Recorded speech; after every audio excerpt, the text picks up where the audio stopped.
একুশ একুশ একটা পাখির জন্মদিন। পাখি?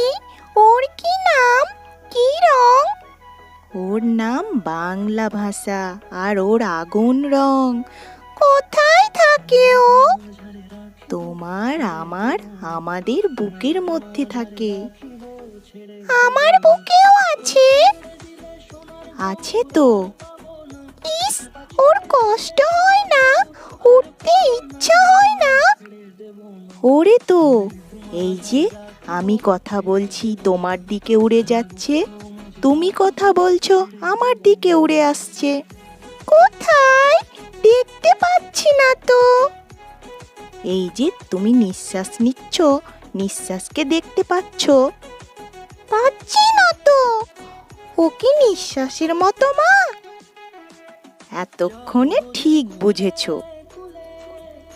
ও বুকের মধ্যে কোথায় থাকে? আমার বুকে কান পাতো, কিছু শুনতে পাচ্ছ? পাচ্ছি তো। Tick tick tick tick tick tick. এই শব্দটাই ওই পাখিটার বাসা।